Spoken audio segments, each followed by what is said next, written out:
International drug trafficking, a problem that started in the 1970s and has developed profusely over time.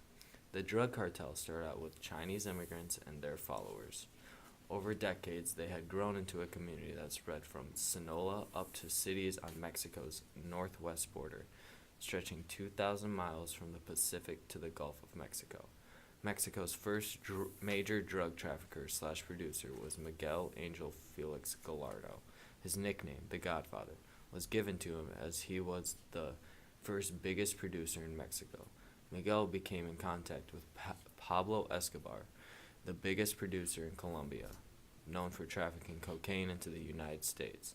Drug trafficking started developing large amounts of money for these drug cartels and started making this a business. Today, we will just be focusing on Mexico, the largest drug cartel in the world as of 2013.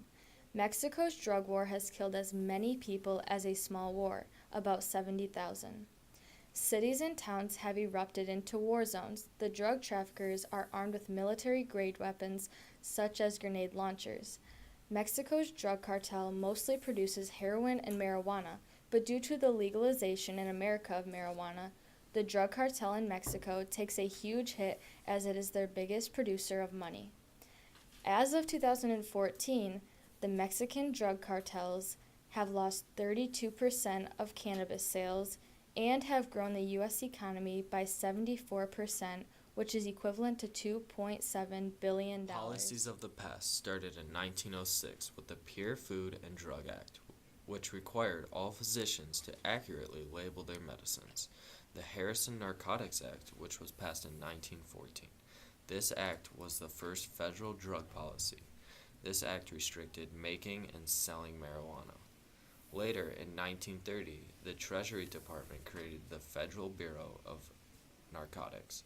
Present acts include international narcotics policy, requires cooperative efforts by many nations that may have domestic and foreign policy goals that compete with the requirements of drug control. Our plan is to legalize drugs.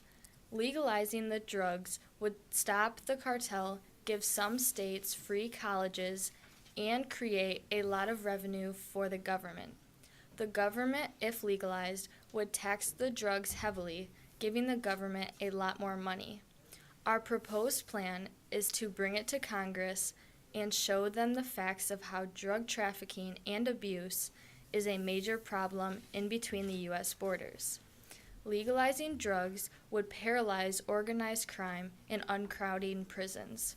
The holes in our plan is that being able to legalize drugs like cocaine and heroin would be very, very difficult. Legalizing marijuana would be a lot easier as it is already legalized in 29 states.